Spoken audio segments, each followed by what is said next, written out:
با برنامه خبری رادیو زودی خوش آمدید. شعله گلخوجی هستم در خدمت شما عزیزان تا 15 دقیقه دیگر. امروز 25 نوامبر اطراف این موضوعها صحبت خواهیم کرد.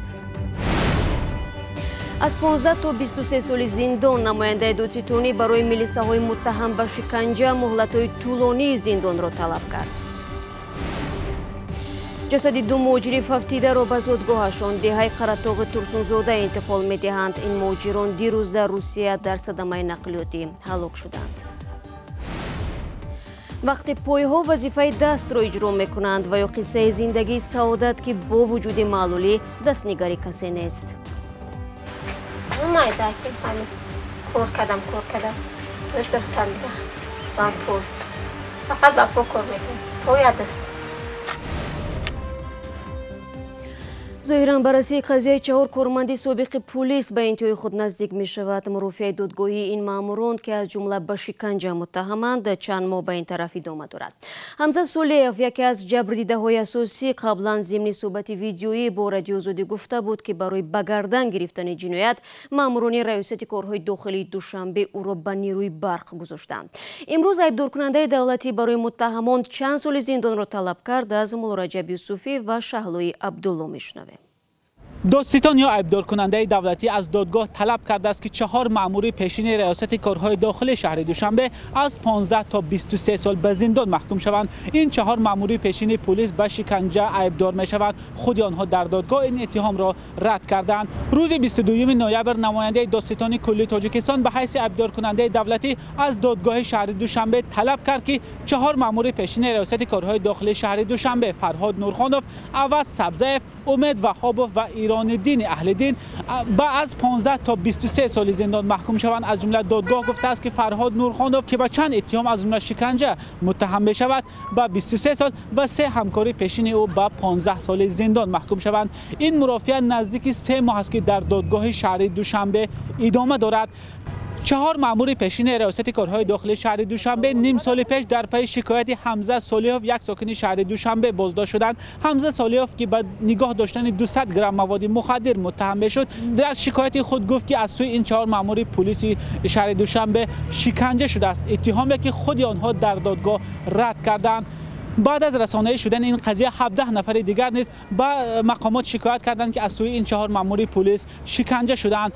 مرافع دادگاهی این 4 کارمند پیشین پلیس شهر دوشنبه نزدیک 3 ماه از در دادگاه شهر دوشنبه ادامه دارد و قرار است فردا روز 26 نوامبر 4 کارمند پیشین پلیس و وکیلان دفاعی آنها برآمد کنند و بعد از آن دادرس به خانه مشورتی می رود و ممکن است تا 1 هفته دیگر حکم خود را دادگاه اعلان کند. مولا رجب یوسفی، شهلای عبدالله، آزادی دوشنبه. رو می‌رویم به موضوعهای دیگر. جسد 2 مهاجری که در سداماي در ولایت آرنبورگ ففتیدند برای انتقال به تاجیکستان آماده می‌کنند.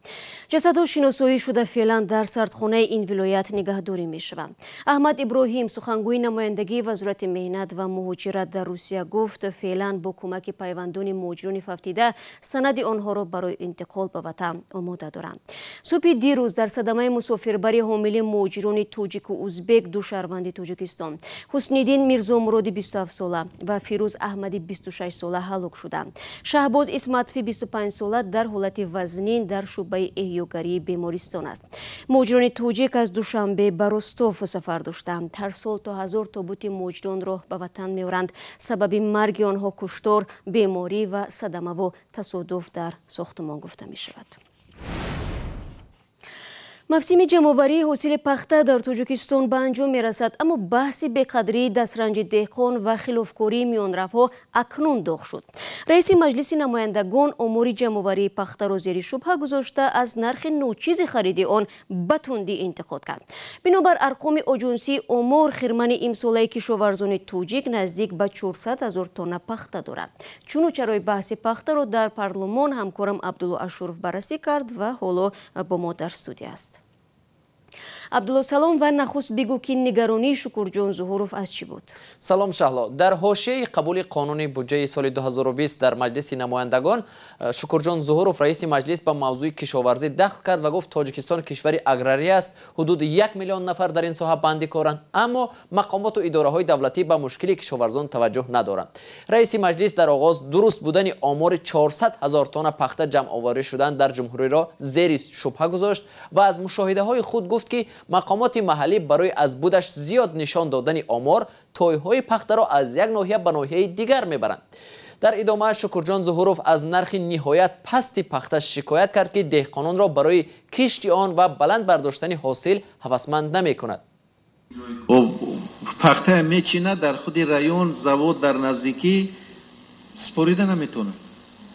سپوریده نمیتوند. یک کسی دیگر میبیاد با نرخ ارزان مجبور که بعد گیرد 4 سومونی وای گرفته میبرد با وای حق خودش میگیرد، یک رایون دیگر به برده در زواد دیگر میسپارد. آخه همین پیشگیری کردن در کو. وزارت کشاورزی سیاست معین میکند، همه این مسئله ها را زوادهای پخته را جمع کردن در کار. جالب است عبدالله، یقینا در مجلس منصبداران و از جمله رهبران وزارت و اداره ها قرار داشتند. آنها با این ایراد شکرجان ظهوروف چی گفتند؟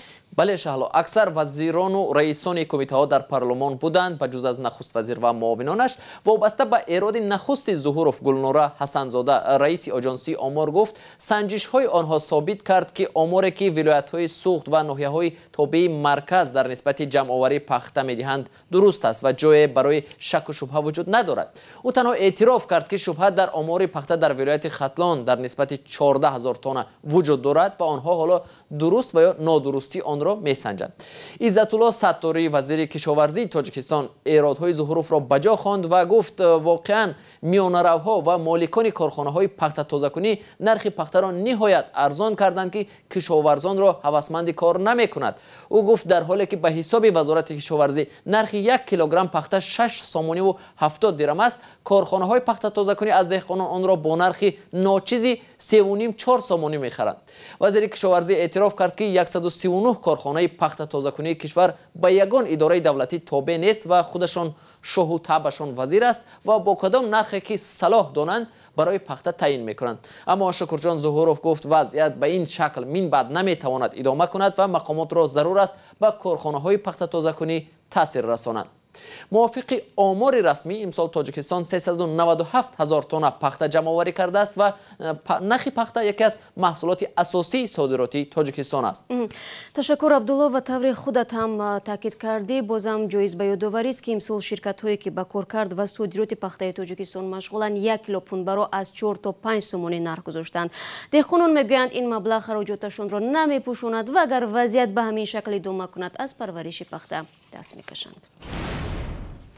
شما برنامه خبری رادیو زودی رو تماشا دارید. امریکا از شبکه‌های عظیم اجتماعی به مثل فیسبوک، اینستاگرام و توییتر دعوت کرد صفحه‌های وابسته به حکومت ایران را ببندند تا زمانی که آنها دسترسی به اینترنت در سراسر کشور را برقرار کنند. بعد سر زدن تظاهرات گسترده در ایران، حکومت دسترسی به اینترنت را در سراسر کشور قطع کرد، هرچند سازمان‌های ناظر گفتند در 3 روز گذشته دسترسی برقرار شده است. در عین زمان رسانه‌ها از بازداشت ده‌ها رهبر اعتراض‌های ضد حکومتی خبر میدهند. مومن احمدی با تفصیلات بیشتر. روزی 24 نوامبر خبرگزاری اسوسییتد پرس نوارها از شهرهای شیراز و کرمان ایران را نشر نمود که در آن تعقیب اعتراضگران به چشم می‌خورد. طبق اطلاع رسانه‌های ایرانی نزدیک 180 اشتراکچی اعتراضهای ضد حکومتی در ایران بازداشت و حبس شدند. رسانه‌ها از بازداشت شده‌ها رهبران اعتراضهای ضد حکومتی نام می‌برند. بازداشت شده‌ها در حمله به کارمندان پلیس، آتش زنی و دعوت‌های غیرقانونی توسط اینترنت عیبدار می‌شوند. اعتراض‌های عمومی در ایران میانه‌های ماه نوامبر شروع شد.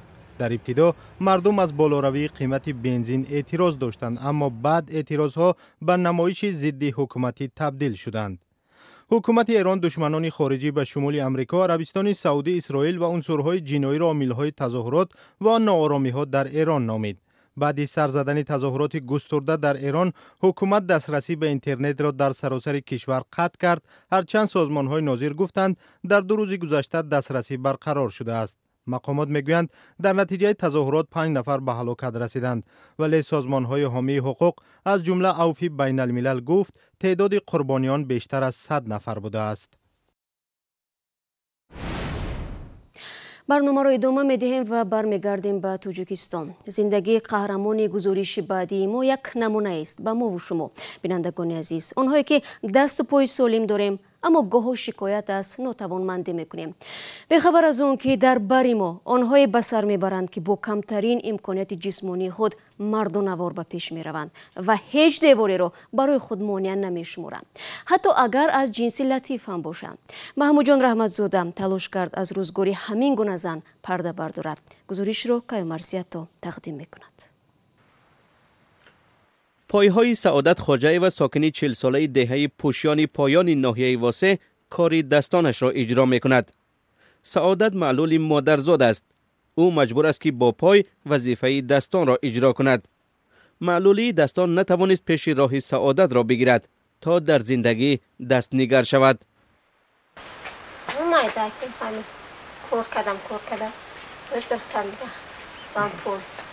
فقط با پا کار میکنم. پای دست.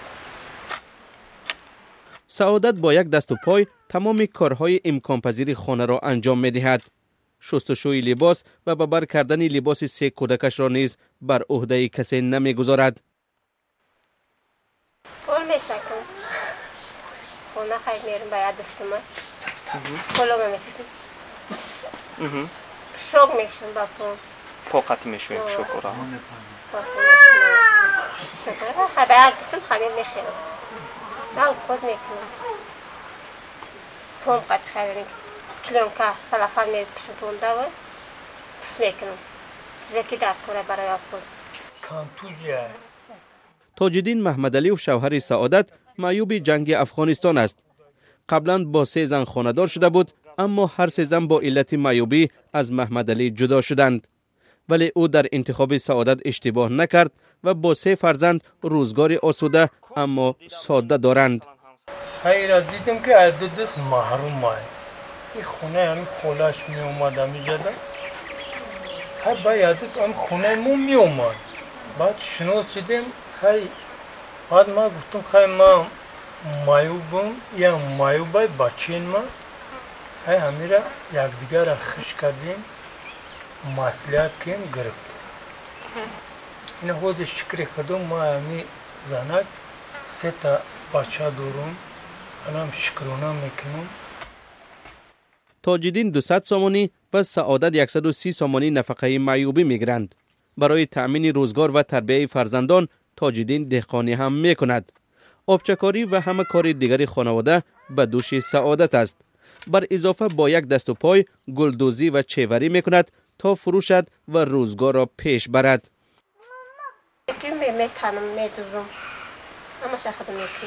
8 نیمی. 7 سنی 9 سنی 10 سنی. همسایه ها میگویند احساس ندارند که سعادت معیوب است، زیرا در مراسم و معرکه های همسایه ها همیشه حضور دارد و به مثل زنهای سالم کمک میکند و همچنین کارهای را سعادت برای همسایه ها انجام میدهد که بعضی موارد افراد سالم انجام دادن نمیتوانند. و یک خبر دیگر هم داریم. در 9 ماه سال جاری باز 10,000 زاده تاجیکستان صاحب شهروندی روسیه شدند. وبسایت نشریه «ایزوستیا» با تکیه به خدمات مهاجرت روسیه می نویسد که امسال دادن شناسنامه این کشور به شهروندان خارجی به مراتب بیشتر بوده است.